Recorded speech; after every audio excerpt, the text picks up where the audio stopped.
With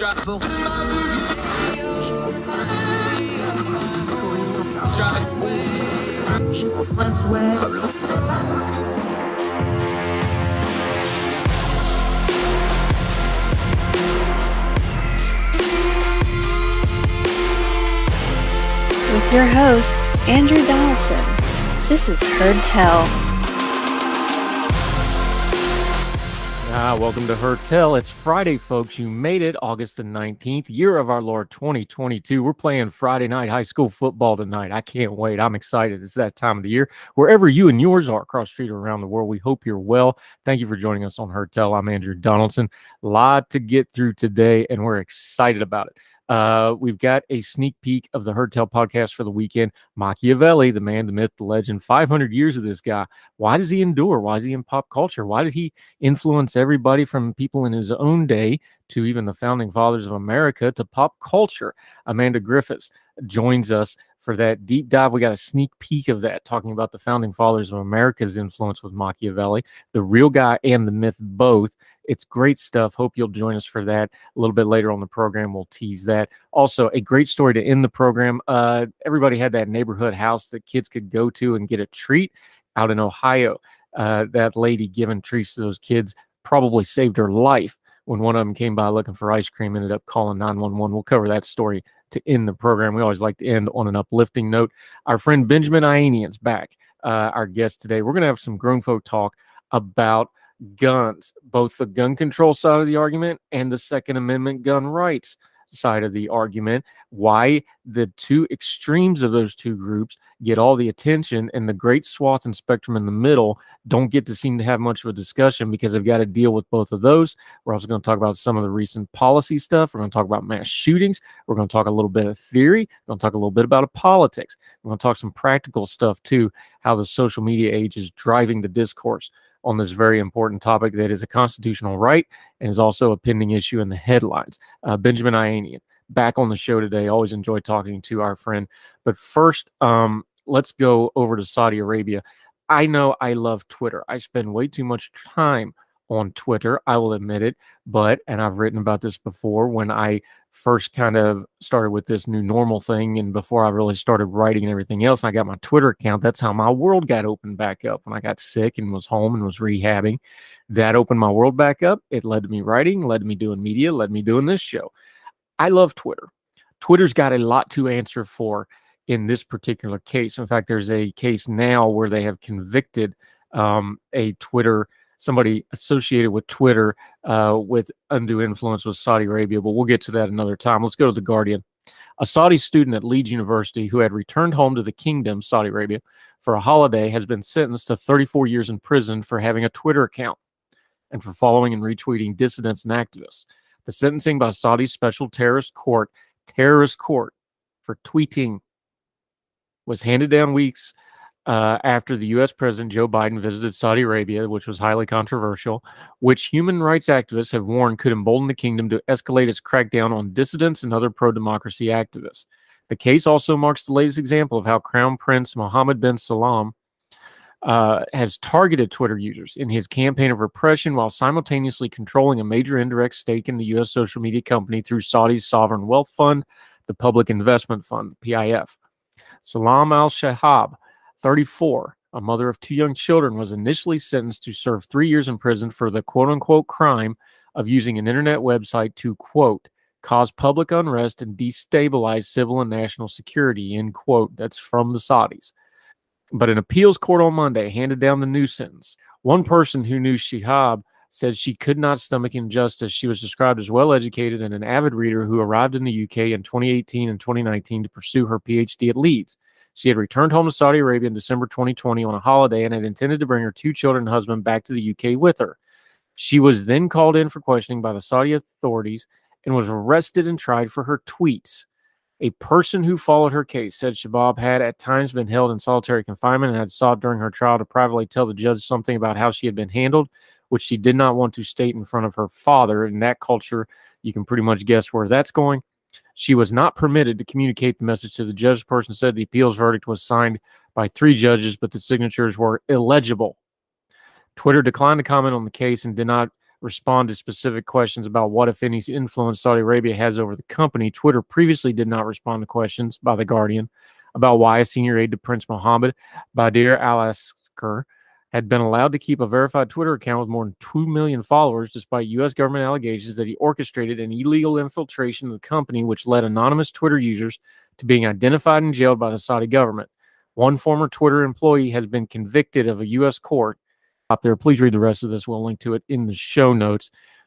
Folks, free speech is really important. We blow it off and buzzword it in America, but it means something. If you have the freedom of speech to complain about your leaders and other world leaders, please use it for more than just sending cat pictures and complaining about Congress, although we do both of those here. This stuff matters. The internet is one of the greatest tools for freedom that mankind has ever created, and it has repercussions. And when bad actors like the ruling dictators and the ruling house of Saud over Saudi Arabia use it to crush dissent and to infiltrate social media and infiltrate anonymous accounts, although this was not her anonymous account, it means something. People go to prison just for expressing themselves on social media. Do not ever take it for granted if you are in a country where you can listen to this program or any other program you choose to and tweet things and social media things on Facebook, Instagram, or whatever. Are you being a beacon for freedom, or are you just griping about stuff that affects only you? Because people like her are paying a heavy price for their speech. So maybe we should pay a little bit more attention to what we use our speech to do. We should condemn Saudi Arabia for doing this kind of nonsense. Any other country that does this sort of thing, it's wrong, it's evil, it's wicked. But we should use our free speech to continue to speak for those who do not have free speech. Be a little less selfish, a little more aware that whether you like it or not, if you're on the internet, you're a world citizen. Be one for freedom and justice for all. More Heard Tell right after this.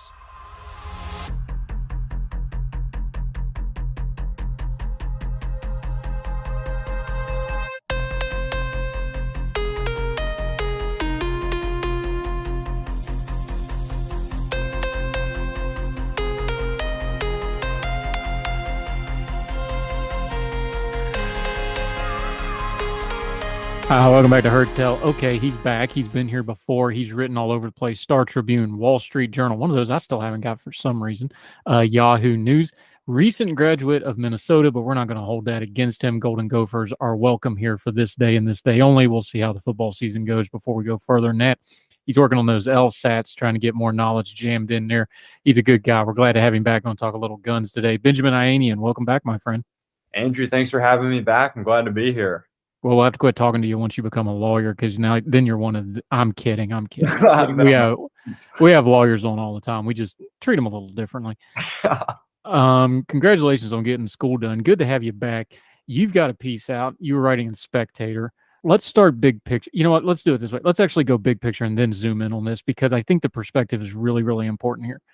I think one of the biggest problems with gun control and gun rights, both sides of this argument, is when we only talk about it when there's an event, usually a tragic event or a legislative event. We had them back to back in this case. That's the only time people want to talk about these. And we never string them together, and we never look at it as a big picture thing, and we never look at it linearly instead of just as a sequence of things.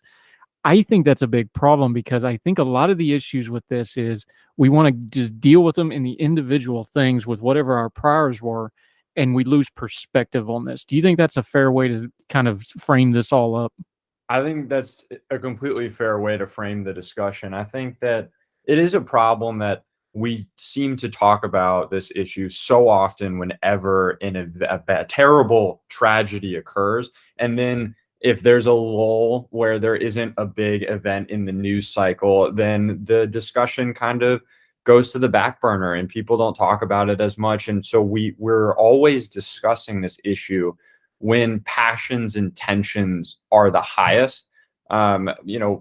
People's opinions can change from times of, passion and fervor to when they're, more calm and thinking about certain issues more collectively. And so I do think that it's important that, we talk about the issues of gun violence constantly, because it is an issue in the United States that is worth our attention and our discussion. But I agree with you. A large problem is that we only talk about it when there is a major event in the news cycle.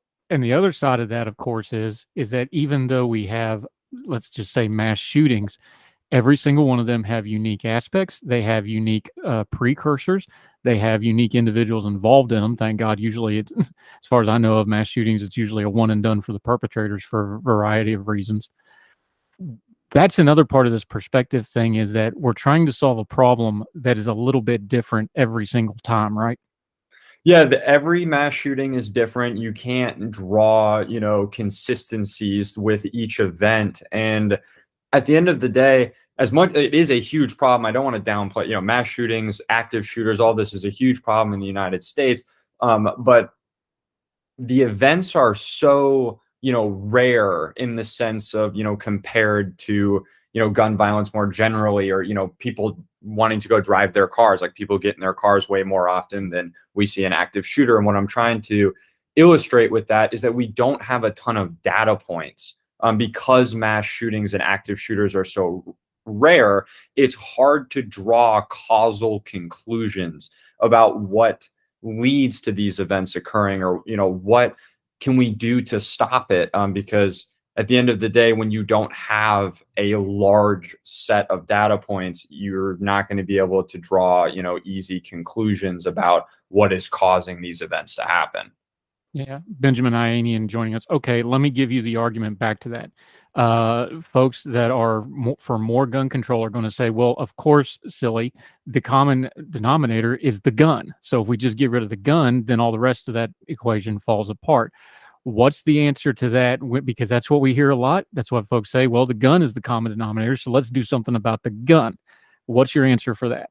Well, I have a few answers to that argument. For one, people who argue stricter gun laws, will eradicate this issue. I would just point to, the gun violence archive data. Actually, and if you go to worldpopulationreview.com, they have listed every state and how many mass shootings they had between 2013 and 2019. And if we look at it at a per capita basis, so if we control for population size in these states, states like New York, Illinois, and California, who have the strictest gun laws in the nation, they have had, on a per capita basis, more mass shootings than states like Texas, New Hampshire, and Wyoming, who notoriously have really relaxed gun laws. And so then if the idea is, well, let's find a way to, ban guns completely, for one, I would argue against that for our own personal safety and liberties, because we've seen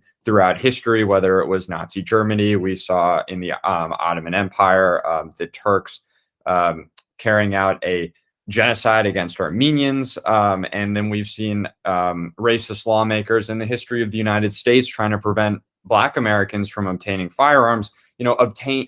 Banning guns would put us all at risk to government tyranny and oppression. But then I also don't even think it is possible to ban guns. People love to point to Australia. Australia had a buyback program for their guns, but estimations are that only 20% of people actually complied with that buyback, and authorities have admitted that there is a large black market for guns in Australia, where even organized crime organizations are able to get fully automatic weapons. And so the idea is, if there is a supply of a good and there's enough demand, no matter how many laws we try to use to restrict the circulation of that good, we're just going to drive its circulation underground. We see that with drugs in the United States. We've had a war on drugs. There's plenty of drugs circulating on the black market. We saw that with alcohol during the Prohibition era, where per capita consumption of hard liquor actually rose during Prohibition. And so I think that we're living in somewhat of a fantasy world if we believe we can just get rid of guns, or stricter gun laws would eradicate this issue, because we have plenty of reason to doubt that would be the case. Yeah, Benjamin Iranian joining us.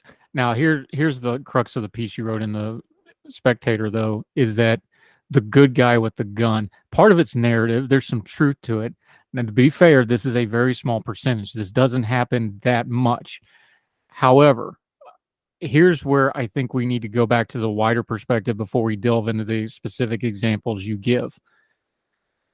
People are starting to see, we are seeing minority groups start buying guns more and more. We're seeing women is an exploding segment of gun owners in America. People that are vulnerable and or feel themselves to be vulnerable are wanting to arm themselves.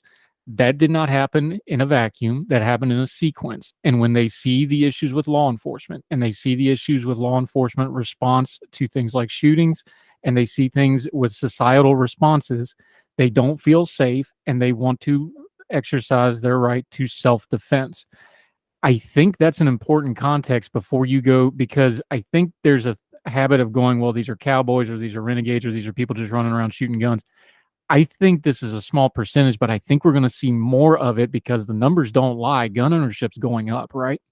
Absolutely. Gun ownership's going up, and in states where, we see the relaxing of licensing requirements for carry permits, we see applications going through the roof. Last time I checked in Maryland, their concealed carry permit applications were rising at a rate of 700%, at a 700% increase in permit applications at the time I wrote the Spectator article. And so, yeah, people are seeing what's going on with law enforcement. We saw in Uvalde an inexcusable law enforcement response to a school shooting. In Parkland, Florida in 2018. We saw a officer hide when there was a school shooter. And so people are arming themselves because they believe in their right to self-defense. They see that we are seeing active shooters across the country. It seems that almost weekly or bi-weekly, there's a new news story of active shooters, and we see law enforcement not always acting in the ways that they ought to. And so people are now taking seriously their right to self-defense, and as a result, they're arming themselves. Benjamin Ayanian joining us on Heard Tell. We're going to take a quick break. When we come back, we're going to talk about a couple of the specific instances with good guys with guns, or good Samaritans with guns. What can we apply? Also, what we can apply, because that's not going to be scalable in every situation. Tough topic again: gun control, Second Amendment rights, the eternal struggle between the two. Benjamin Ayanian's helping us sort it out on Heard Tell, and we'll continue with him right after this.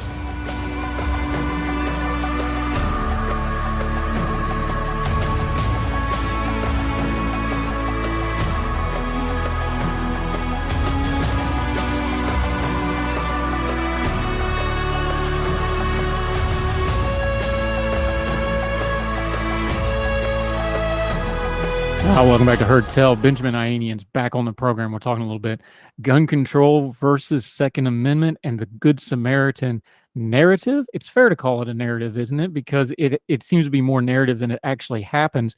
You actually did the research on this. When it does happen, what's some of the takeaways that you found? What's some of the common threads? It is rare. It's not scalable to every single situation. But when it does happen, what's some of the common threads you're seeing when you wrote about it? Yeah, so first, let me give an idea and a contextualization of how rare this actually is. And, earlier in our discussion, I said that, active shooter events are incredibly rare, which makes it hard to draw conclusions from them. And so from 2000 to 2021, according to Texas State University data, there were 464 active shooter events in the United States, which is defined as when there's an individual or multiple individuals attempting to kill or are killing multiple unrelated people in a public place. This is what we tend to think of when we're talking about, tragic mass shooting events. And so there were 464 from 2000 to 2021. And in 24 of them, the shooter was stopped by a legally armed bystander before the police actually arrived. And so the one that I focused on in my op-ed for the American Spectator was in Greenwood, Indiana. We saw an individual bring a handful of firearms and about 100 rounds of ammunition into a mall and opened fire in a food court. And a legally armed bystander, a 22-year-old, had his pistol on him and was able to neutralize the shooter within, I believe it was 15 seconds. And then in West Virginia in 2000, or just a couple months ago in 2022, in May, an individual stopped an active shooter that opened fire on a graduation or birthday celebration type party. They were able to stop the active shooter before the shooter could injure a single person. And so it is a narrative that, you know, good guys with guns stop bad guys with guns, because it's not like this happens anywhere near most of the time there is an active shooter. But one thing that's important for context in that is that in many states, it was incredibly hard to get a concealed carry permit, really up until recently when the Supreme Court struck down a New York firearms regulation. It was incredibly hard in plenty of states. And as we see laws changing, we see more individuals being able to carry arms, and hopefully they'll be able to play a role in stopping these active shooters, because an individual who wants to go do harm to a random group of individuals, they don't care about the law. They don't care if they can legally own a gun. They don't care if they can legally carry that gun. If they're determined to cause harm, they bring those firearms wherever they're going. And so what you see is that law-abiding individuals can make us safer, because if they are armed and they know what they're doing and they're educated on how to carry a firearm responsibly, they can stop an active shooter before police arrive on scene. And now there are risks involved, because if you have two people shooting and the police show up, they might not know which one is the active shooter. And we've seen that go wrong in the past. At the end of the day, there are risks involved whenever there is a dangerous active shooter event. And it was my opinion in my piece that we are safer at the end of the day when law-abiding citizens are carrying concealed firearms, because they can act quickly instead of having to wait for police officers to arrive on scene if they aren't already. Yeah, now here we go. We're going to go to the devil's advocate argument again. And it is a fair argument to make, is like, you have armed citizenry, unlike the police, who have standards to carry their firearm. They have to be qualified. They have to train on it. Setting aside the part of police response not being what it should be sometimes, we know what they are, at least on paper, capable and expected to do. You do not have that with the citizenry, especially when 50 states can have theoretically 50 different gun laws. Some of them may have certain requirements for concealed carry. Some of them may not. Some of them may have open carry with no standards whatsoever. It's going to vary. That part of this is not going to change. We have a Supreme Court that is very favorable to gun rights right now, so I would suspect those court cases are going to trend that way, at least for the foreseeable future. The argument is, you don't know whether that good guy with the gun actually knows what he's doing or not. Again, the sample size you have, we have some success. There's also a potential for tragedy here, yes? There's absolutely a potential for tragedy. I think that is a completely fair counter argument, that, you know, we don't necessarily know whether or not the good guy with a gun knows what they're doing to any similar degree that a police officer does. I think that is a fair, you know, pushback. But what I would argue is that for the most part, you know, people who they purchase a firearm, or there are firearms, you know, in their family, and they've been taught how to shoot. I think that the one issue is, these people are viewed as, you know, gunslingers that have no idea what they're doing. A lot of individuals who own firearms are very dedicated to understanding firearms. They have an interest in firearms. They enjoy going to the gun range. And so I don't think it's a fair characterization of individuals who tend to carry firearms, or individuals who go through the concealed carry permit process. I don't think it's fair to characterize them as gunslingers, which I feel a lot of individuals in the media do these days. But on top of that, there are states, 25 of them to be exact, that have constitutional carry, which says that if you do not, or if you are legally able to own a firearm, a handgun, then you can legally carry it in public without going through any permit process. And there are obviously dangers associated with that. I mean, imagine if I'm 18 years old, 21 for a handgun. Imagine I'm 21 years old, I purchase a pistol. I don't know the first thing about it, and all of a sudden I'm carrying it. There are obviously going to be dangers associated with that. There are other states who have incredibly strict licensing processes. They now just have to be objective. where they require live fire training, they require classroom training, and they require individuals to complete a test administered usually by a DOJ certified instructor to be able to carry a concealed firearm. I think that at the end of the day, those types of objective criteria, if we require those for individuals to be able to carry a concealed weapon, I think that that would be able to quell some people's fears that, oh, you know, someone might not know what they're doing. But at the end of the day, I also believe most people who are actually inclined to legally carry a pistol on their hip tend to know what they're doing. And that's mostly from my own experience. I live in Northern Virginia, where not a lot of people own firearms, and I know a handful of individuals who do and who have since moved to other states and obtained their concealed carry permits. None of them are the type of individuals that are just like, oh, I think guns are cool, let me go carry this around. And now there certainly are going to be those people.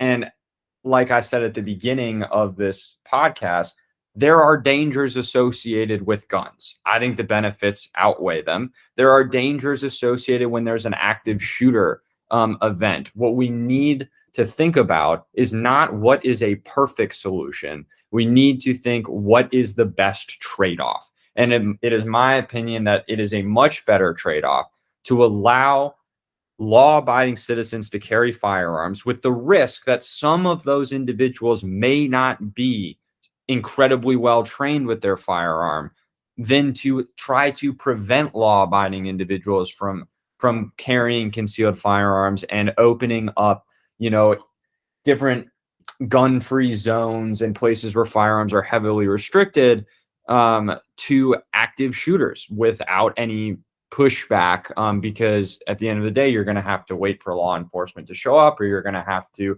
hope that they act correctly. And so it is my opinion the trade-off of allowing law-abiding citizens to carry concealed firearms outweighs the concerns with the small cohort that might not be as trained as we would like them to be.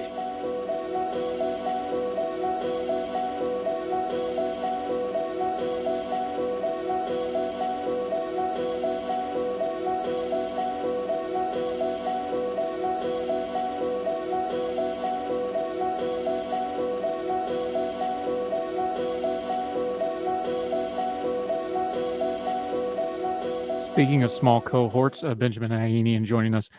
We live in the real world, so this is just a real world question. Social media is what it is. It amplifies everybody, good, bad, or indifferent. Is the small minority of folks online who go way over the top with their love of the Second Amendment and their love of guns, the ammo-sexual meme, some people call it. Let's just be real here.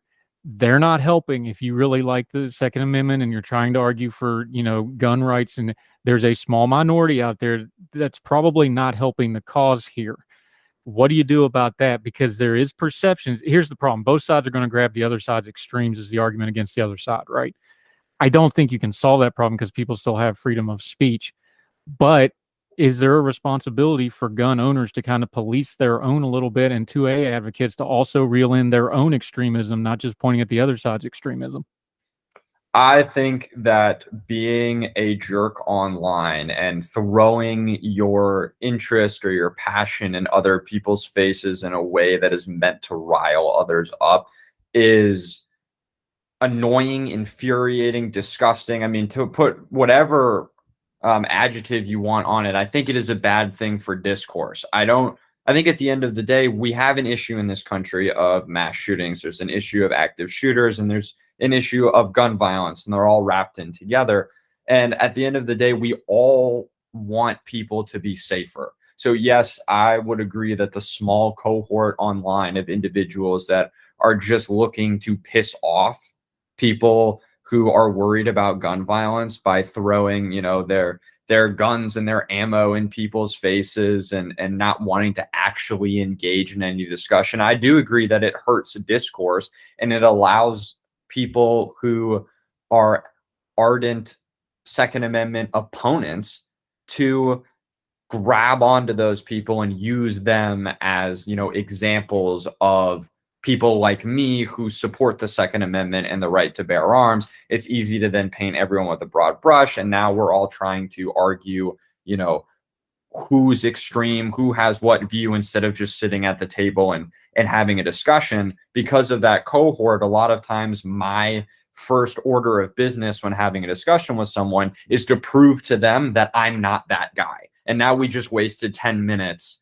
where we could have been talking solutions on me trying to get them to understand that I'm not the person on social media throwing this stuff in your face. And so it is absolutely a detriment to discourse. Yeah, and I think the reverse on this is true too, that in my discourse with folks as we try to work through this issue, I think there's a real disconnect with folks that want to say people should not have weapons for self-defense purposes. And you can argue all the rest of it, but really the Second Amendment, it's self-defense. Do you have a right to protect yourself, your property, and your family? Unless more and more, one of the overriding issues in all of our country is government accountability. That goes to law enforcement. We're seeing it in schools. We're seeing it in whatever. When the government is not accountable for your safety, and we're seeing it more and more with law enforcement, we saw it in Uvalde, you brought it up earlier, I think there's a real disconnect for them to go all the way to, well, nobody ever needs a gun because the government's going to protect you. That's just so insultingly condescending, not true to people's bare eyes and common lived experience. That's just as harmful too. Do you disagree? No, I think it's incredibly harmful for two reasons. You point out that we're seeing the government failing to protect us in so many ways today.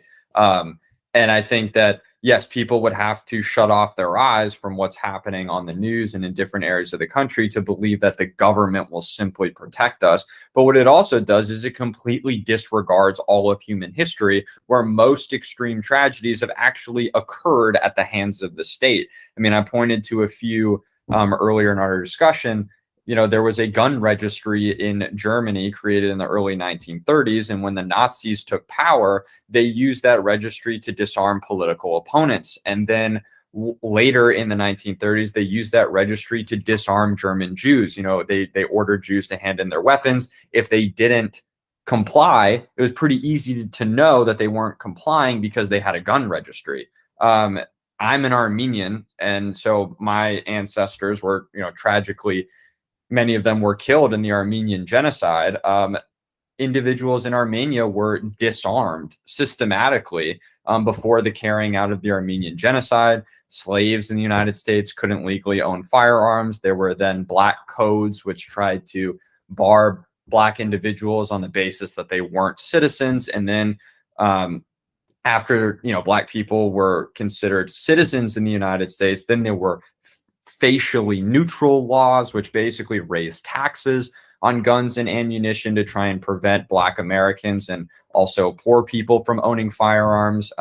Many civil rights activists actually encouraged black individuals to obtain firearms to protect their families from lynch mobs. And then once lynch mobs were thwarted, certain states tried to make gun laws stricter so that black individuals could not protect themselves. And so not only for people to make the argument that you don't need a gun because the government will protect you, it's not only crazy because they're failing to protect us in so many ways today, it's crazy as well because we see a long history of humanitarian atrocities carried out by the hands of the state. And I think that that's what baffles me the most out of the camp that, you don't need guns. I think that camp, I'm most baffled by the rejection or lack of acknowledgement of the history of the human population. And so that cohort and the cohort on the right who wants to throw their guns in everyone's faces, I think both are really harming discourse in this country. There's a lot more we could get into there, but we've got to leave it there. This topic is not going away. We're going to continue to talk about it, and it all goes back to basic rights. What are they, and where do your rights start and somebody else's start, and where's the state's implementation thereof? Good in-depth stuff. Benjamin Ayanian, great having you back, buddy. Good job today. Tough topic. We probably ticked off a little bit of everybody, but that means you're having a good discourse. Let folks know until we get you back on again how they can follow you. We're going to link to his piece that we were working off here. We're also linking to his social media, but tell folks where they can find you and follow you until we get you on Heard Tell again. Yeah, you guys can find me on Twitter at Benjamin Ayanian, and then you can also find me on Instagram at Ayanian13. Just search my name and you'll find me on either. I post all my writings, podcast appearances, etc. on there. And yeah, thanks for having me on again, Andrew. It was really nice talking to you. Yep, we'll have you back soon, my friend. Be well, and we'll talk again soon, sir.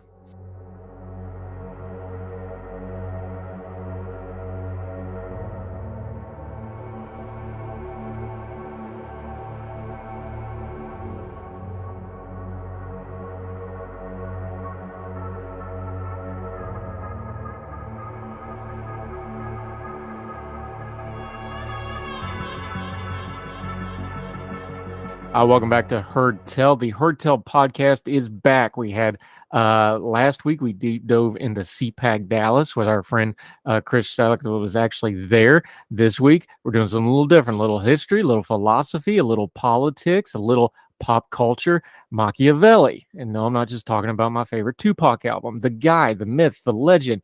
How did this guy that wrote something almost 500 years ago still captivate folks? Why did he influence the founding fathers? Why is he all over pop culture even to this very day? We talked to our friend Amanda Griffiths, who studied this extensively. We do a deep dive into it. Fascinating stuff. Lots of history, lots of culture, all kinds of stuff. And in this clip, we talk a little bit how even the founding fathers of America were influenced by Machiavelli. The real guy, not just the myths and the legends, although those influenced as well. Check out this sneak peek of the upcoming Heard Tell podcast coming out this weekend right now. Let's get to the nitty gritty there of how we as Americans in the year of our Lord 2022 are still talking about Machiavelli, and you've even got merchandise with Machiavelli on it. We already talked about how this got into the English-speaking realm and in the English-speaking academic tradition through France to England. Well, when you look at our founding fathers, what was their influences? France and England. Mm-hmm. So naturally, they knew about this. You look into history, it's really interesting. Franklin, Madison, Jefferson, they all have writings mentioning Machiavelli. We have kind of a strong stream here. One of the balls of thread on this thing, you pull the yarn enough, American founding fathers, they like them some Machiavelli, both the theories of it and the mythology of it, but some of them actually read his work and treated it seriously too, didn't they? They did. And this is something about which I'm sure you've done quite a bit of reading. Even people like Addison and Hume, who are probably more frequently invoked in some of the founding fathers' writings, they're reading Machiavelli, they're drawing from him. George Washington, in fact, was a very strategic and kind of cagey thinker and modeled some of his strategies after after some of the mythology around was it Cincinnatus? So and obviously Livy talks about him. Machiavelli admires a lot of the strategies that Cincinnatus uses to become this mythologized figure. So yeah, there's quite a bit of Machiavelli that leaks into our own institutions. And I do say institutions, right? In the Constitution that we have today, the mixed government that we have. It's not only Machiavelli who gives us this, obviously. A fellow named Polybius comes up with these mixed regimes. But in the first book of the Discourses, in the early chapters, Machiavelli lays out a lot, what looks sort of like an early bicameral type of system. And it's a little bit of a riffing on what the Romans had. Machiavelli gives us ideas for institutions, not just in the Discourses, by the way, but in some of his shorter writings as well, and in some of his briefer writings, where he talks about having divided government, and where he talks about having various, he doesn't use this term specifically, but what we today would call checks and balances. And yes, it certainly has had an influence on our founding fathers today. I would say, and this is something that I would like to go into more in my own research, you can even derive some early market theory from a lot of what Machiavelli has to say about the pursuit of merit and the reward of excellence, and the freedom, or the leaving it to a republic's citizens to make experiment of their virtue and the power of fortune in private as well as public. I think that is such a great encapsulation of what liberty should look like. And we get that from Machiavelli. That's what Machiavelli tells us should happen in a republic. Experiments of virtue and experiments of fortune. And so, yeah, you get a lot of this really good stuff from him, and it redounds into the present. One of the real interesting ones one of the important parts that defined our government, of course, and long before they made a musical about him, was what Hamilton was doing with the Federalist Party. There was a concern about a rising aristocracy. That was a big deal to folks. And that's where some of the stuff, his views on republicanism, his views on citizen soldiers, which really, that's how the founding fathers saw themselves. So that fit like a glove when they read stuff like that. And not that he was the first one to put it, it's just he's the popular work, so it makes sense. You talk about Washington and Cincinnatus. To his credit, Washington is probably the closest thing to Cincinnatus we have in American history, because he took over the army. He could have been king, and no, I'm going back to my farm, which, full disclosure, he was the richest man in America by a lot. So that wasn't exactly, he wasn't taking a vow of poverty or anything, but still he laid down power and went back to his farm. Those threads all go together to make this great big hot American mess that we love so much.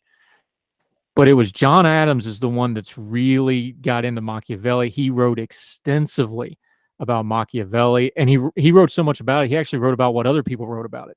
So he wrote about what Sidney and Montesquieu and these other guys were writing about Machiavelli. So he was really getting into it.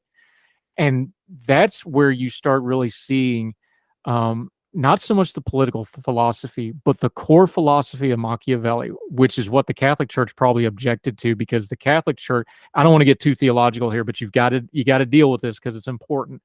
The Catholic Church was, we are what redeems men. And Machiavelli's core principle and what John Adams latched on was, no, human nature is undefeated and driven by passion, and it's always going to be bad unless you put guardrails on it.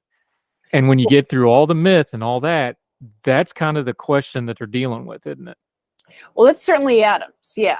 And I think Machiavelli doesn't really, he certainly talks about men and what we would today call human nature. And I think what Machiavelli would say is that, and maybe here I'll go right back to Homer. Salvation's light is in our We cannot get away from the Greeks in this conversation. Right. No, we're trying to stay away from the Greeks. It's all Greek to me. I mean, yeah, no, Ajax is my Hellenic crush, so I mean, I stand. But salvation's light is in our hands work, and I think Machiavelli would agree with that as well. Machiavelli is perhaps, he's absolutely got cynicism to him. But there's also, I think, if you're gonna write what Machiavelli writes, and if you're going to want to be involved in politics at all, you do have to have some degree of some weird kind of optimism within that cynicism, or that idealism, I should say, within that cynicism. And for Machiavelli, I don't think he sees men as inherently fallen, because he doesn't understand anything as inherently good or bad. So in order to see someone as fallen, you would have to understand someone as inherently bad, or as there being some kind of inherent thing like evil. For Machiavelli, it's very much what we do with what is given to us. And Adams, I think you're absolutely correct, is looking at this for him through a more, if you're reading religion into it, Adams is looking at this through more of a, no, people need guardrails because people are wicked and fallen.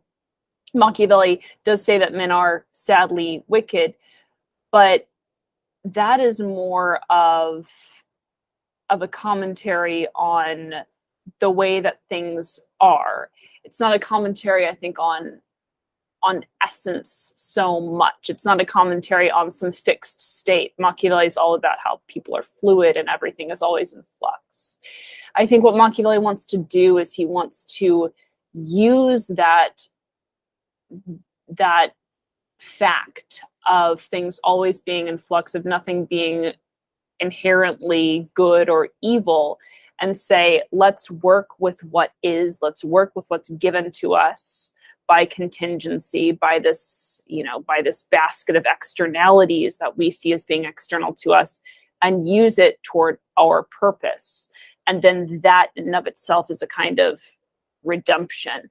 And you see that in the way that Machiavelli talks about the necessity of tumults and people fighting with one another and there being political strife and struggle. It's in that collision of multiple forces and multiple intentions and multiple desires that actually produces great, amazing things and keeps on creating and perpetuates the life of the Republic. It's born and born again and renews itself through this collision and through this, through the the cacophony of all things. So again, that's a little bit more metaphysical, but I think that plays into what we see today in our own systems, in our own institutions, of having parties duking it out, of having people with different political views, of having discourse, of having open speech and things like that. So we get some of these ideas, maybe not directly from Machiavelli, but you certainly find them supported in what Machiavelli says.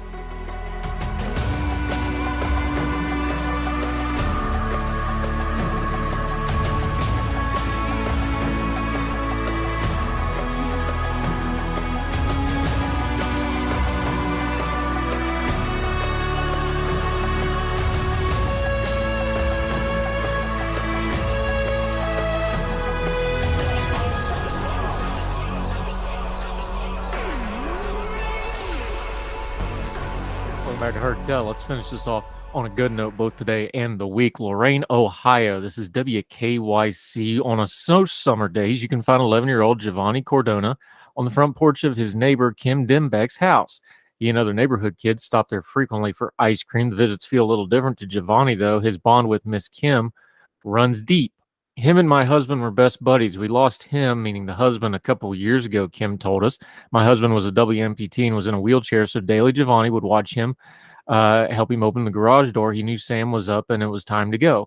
Upon remembering, Giovanni quietly said of Kim's husband, Sam, he was my best friend. Remember, he's 11 years old here. Having a great neighbor is a gift. Having one that is a family is a blessing. You know that whatever you need, they'll be there.